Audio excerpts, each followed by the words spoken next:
Hello, everybody, and welcome to episode 140 of I Wish You Were Dead, a podcast about things that used to be alive.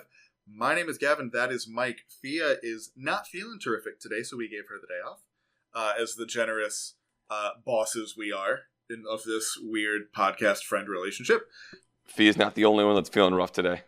Yeah, Mike's having some concussion relapses. Dude, wild. How long has it been going on for? I know. Somebody should just look at me and be like, come on. It's been 3.5 months now, almost. No, as it turns out, it's still rough. Yeah. And it goes in waves. That's tough, buddy. Not much else to say about that one, but... No, nothing, even a little bit. So, it's probably going to be a short one today, all things considered. Yeah. Because we don't have it's not Swamp Corner anymore. The Seagrass Corner. Seagrass Corner. No Today in History. I don't know, Gavin. Do you have some old dead stuff to talk about before we get going? No, just the general housekeeping things.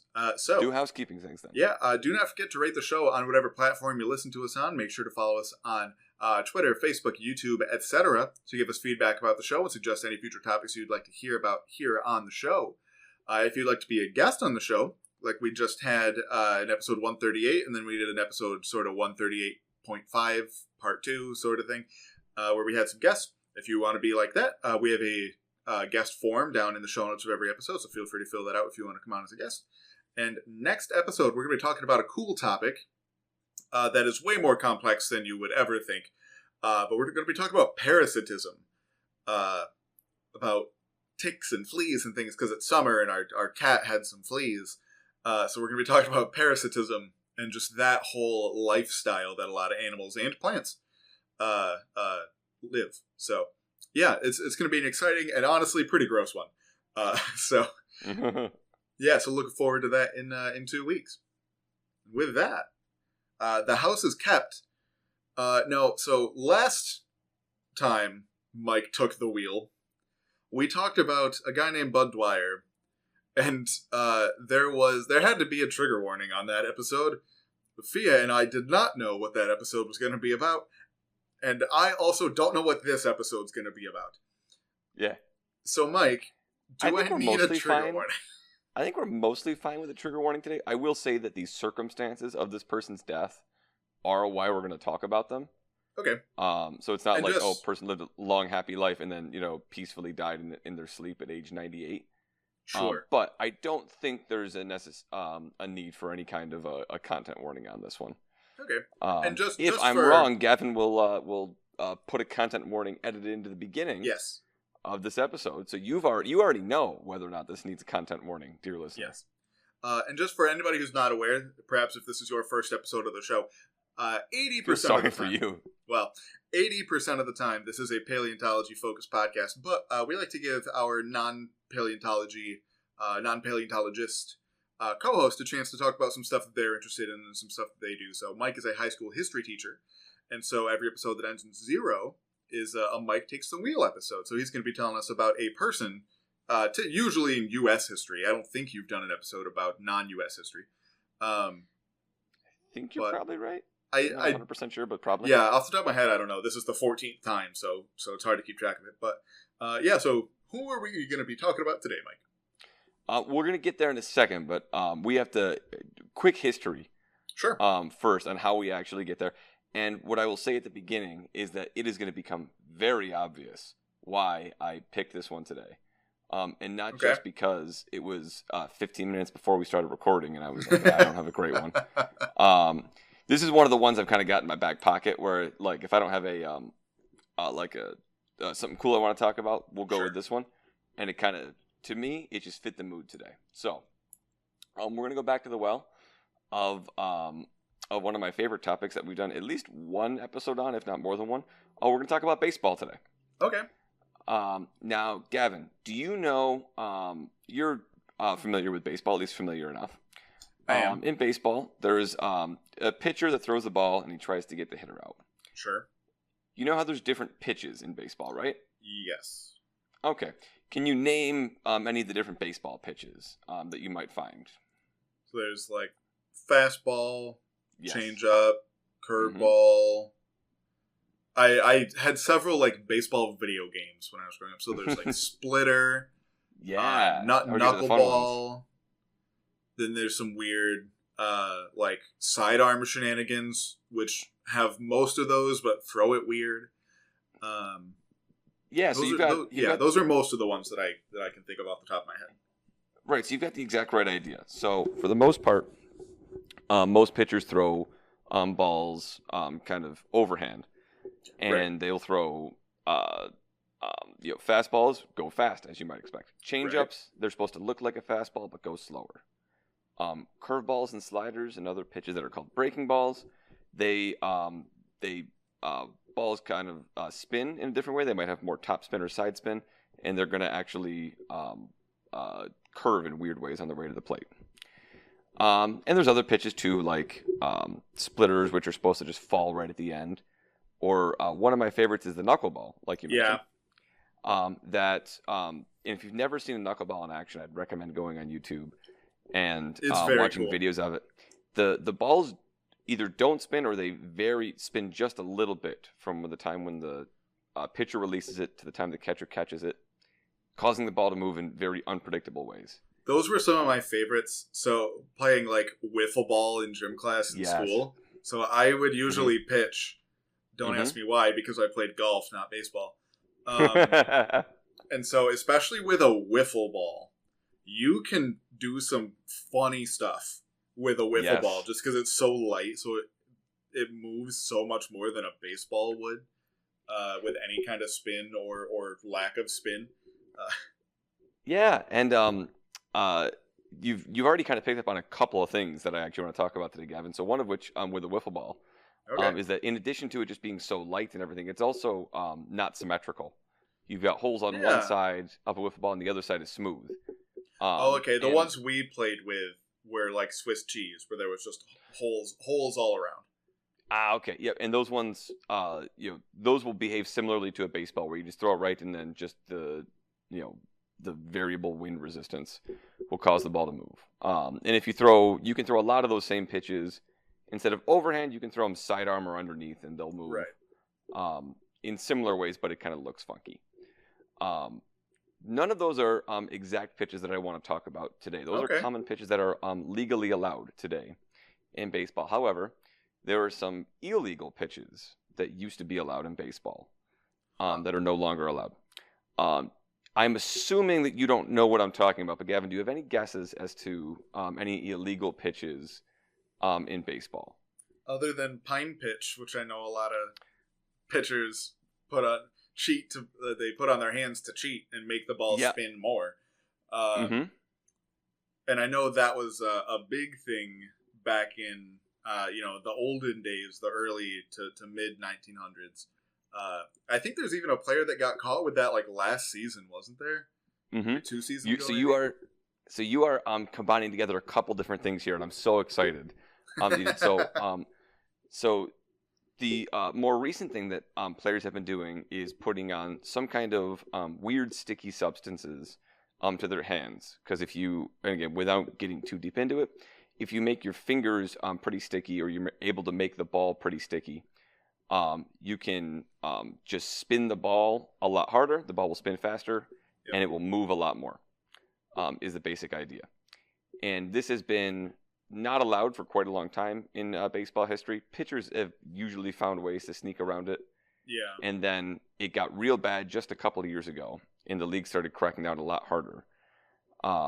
With pitchers, like there were stories about pitchers putting it, like boiling down Coca-Cola and putting whatever substance was left on their hands. There's this thing called spider tack, which was used by like weightlifters, where you could put some of the stuff on your hand, put your hand just flat on top of a cinder block and just lift it up, and the cinder block would just stick to your hand. Like, this is how sticky the stuff was. And so Major League Baseball got pretty good about outlawing that stuff. And there's been a couple of, I believe, 7 pitchers suspended in the last 3 years for their hands being too sticky, and 3 of them have played for the New York Mets. For anyone not aware, that is Mike's favorite team. Diehard Mets fan. I sent him a meme about the Mets being bad. 2 days ago? Yeah, and like Gavin's not really the kind of person to be, making fun of the Mets all of a sudden, and I'm catching strays from Gavin over here. So, okay, about the Mets. Doing a little bit of a tangent away from for a second. So I grew up a Yankees fan. Those baseball games that I would play as a kid, like on my PlayStation 2, I would always pick the Yankees. So like I'm very familiar with the Yankees of like 2003. Yes, it's the Jeter and Posada Yankees. Yes. And so I grew up a big Yankees fan, and so the idea of another team in New York was just offensive to me.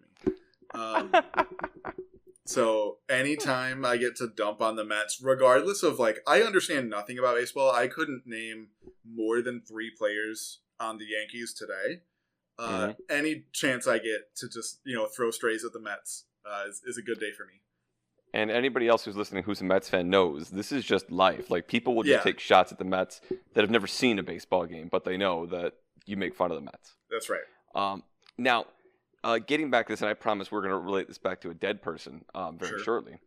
But you talked about in the olden days, there used to be stuff, back way back in the early days of baseball. And this is one of the fun parts about baseball, is that the history of it goes back so much longer than other North American professional sports. And like a good detailed history too. Yes, absolutely. And so there used to be something, not the super sticky ball that we have, that we just talked about with either pine tar or spider tack or other stuff. Yep. But there used to be something called the spitball. Oh, okay. Yeah, I have heard of this. Yeah, and so it is done. Your saliva, when done correctly and mixed in with the ball, can be used to help get a better grip on the ball, similar to what we talked about before with the sticky stuff. But it can also be put on the ball in various ways, either, again, spit or Vaseline or other things. You can put it on a baseball just on one side or in one area. And part of the goal here is you make the ball similar to one of the wiffle balls that just has holes on one side. You make it unsymmetrical. So that way when you throw it and the ball moves throughout the air, instead of being the symmetrical ball that, mostly wants to kind of stay in stasis, it can move in crazy, unpredictable ways, because now all of a sudden you've got a ball that's not balanced very well. Right. Does that make sense? Yeah, the first thing that sort of came to my mind was almost like, did you set off like model rockets or anything like in science class as a kid or anything? Like in tech ed, I think we may have done that. Okay.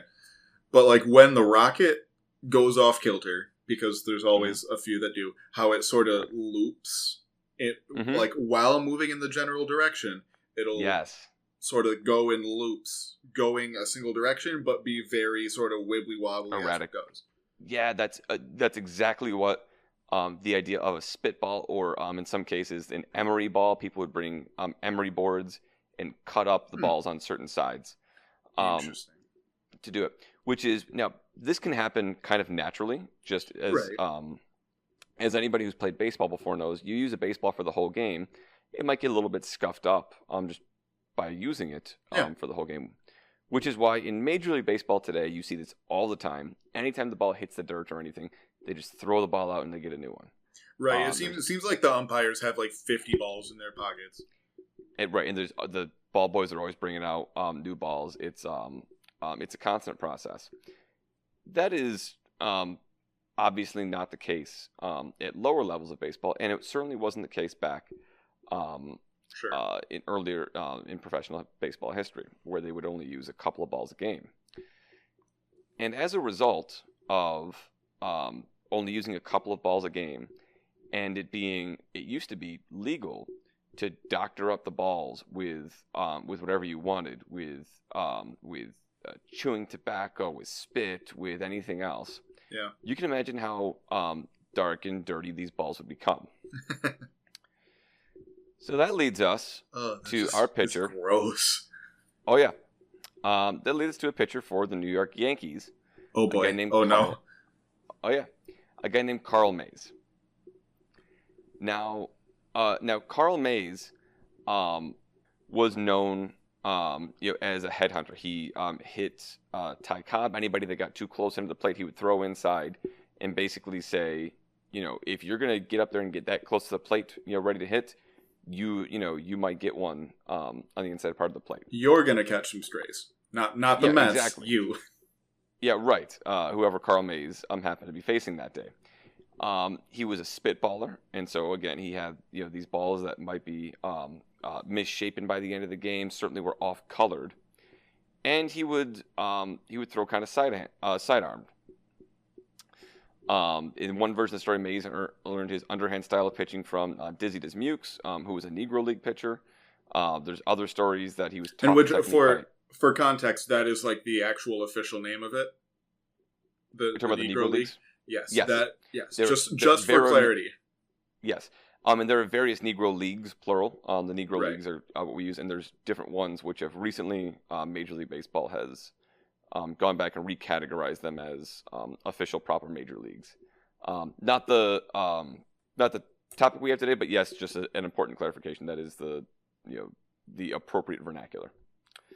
Another story is that he was taught it by his kind of sidearm technique by teammates. However, he learned it isn't really important for us here, but he would throw from a weird arm slot with a ball that might be kind of miscolored, and he was someone that was known to throw inside. Which then leads us to a game that was being played against, speaking of terms that no longer get used, against the Cleveland Indians in 1920, and a guy named Ray Chapman. Ray Chapman was a shortstop for the Indians, who was, by all accounts, like a solid ball player. Nothing super duper crazy or anything. But he's just a solid ball player from earlier on in baseball history that nobody would really remember had this not happened. On August 16th, 1920, Chapman wound up being he was hitting against Carl Mays in a game. It was kind of afternoon when it can be difficult to see. Kind of into the evening, the ball would blend into the background. And for anybody that's watched baseball recently, nobody wore batting helmets at this time. They just wore their regular ball caps. Oh, no. And so what happened was Carl Mays, somebody who was known to throw inside, threw a ball. By all accounts, was not actually trying to hit Ray Chapman, but hit him in the skull. He did.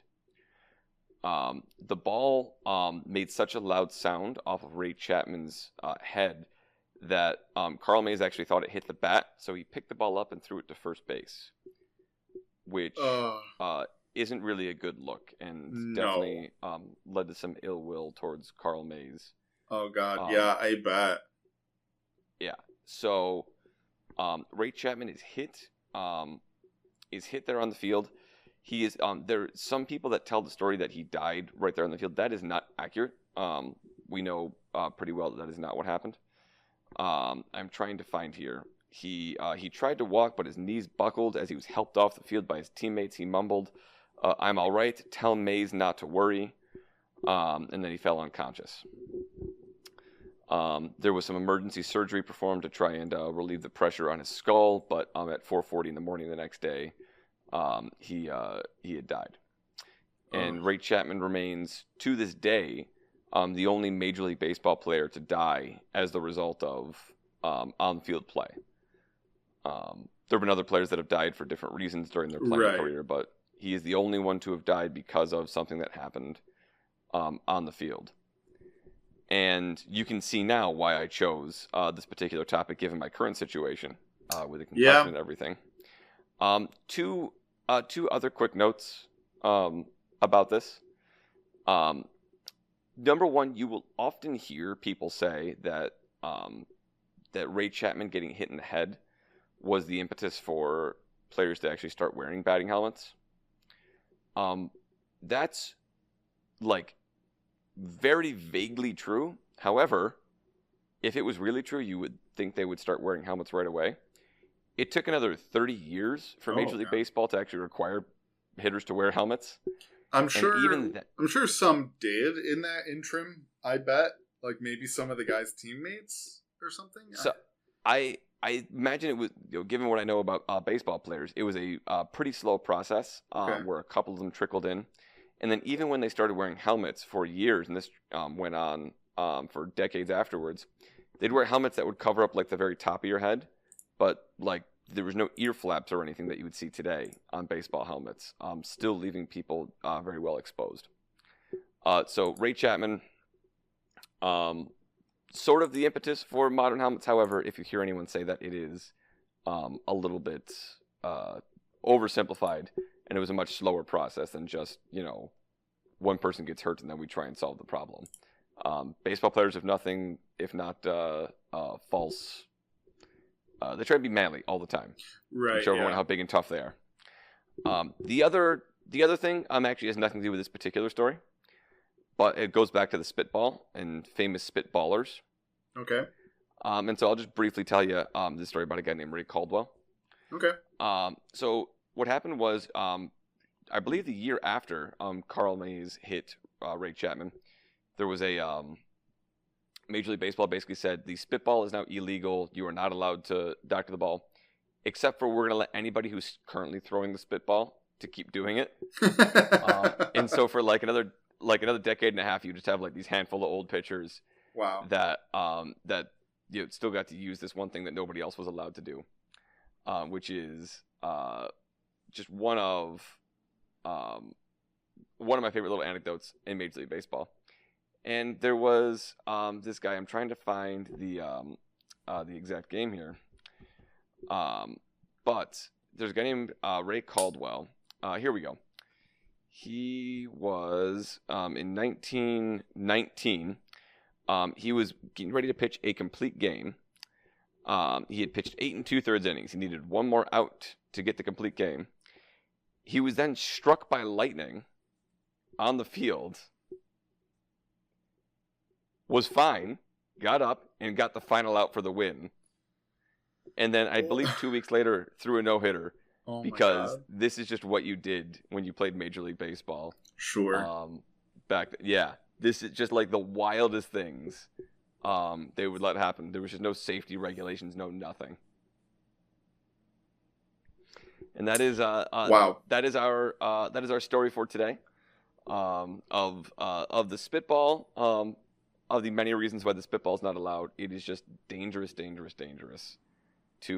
be playing with balls that look like that, particularly when you're not wearing batting helmets. Yeah, so this validates me quite a bit because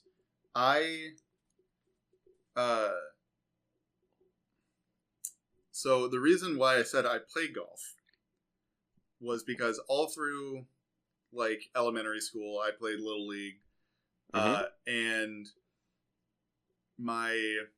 the way the sports worked around where my school was that like in 7th grade, 7th and 8th grade you play modified baseball, 9th and 10th grade JV, 11th and 12th grade varsity, and so in 5th grade, so 2 years before I would start playing modified,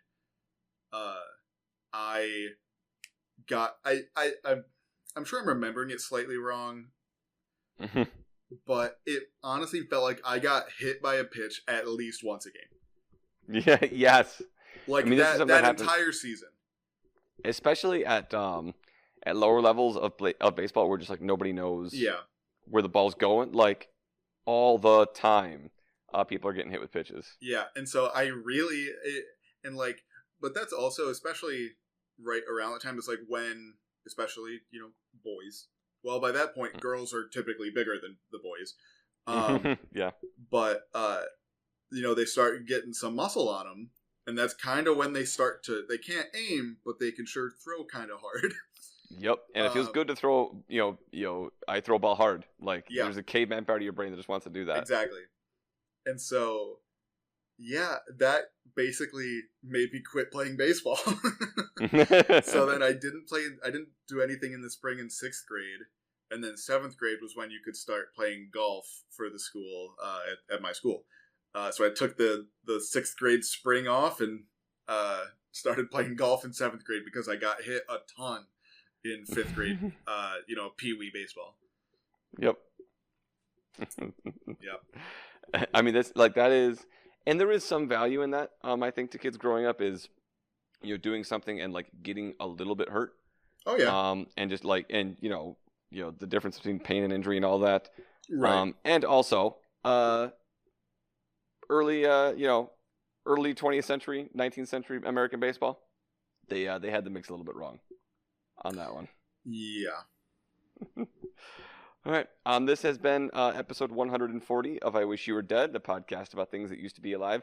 We'll be back next week with one of Gavin's topics. We hope to see you then. Pardon me, in 2 weeks from now, we'll be back with one of Gavin's topics. But until then, have a great couple of weeks. Take care, everybody.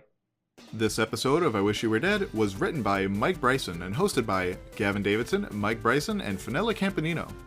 It was sound edited and edited for YouTube by Gavin Davidson. Special thanks to former guests of the pod and to listeners like you.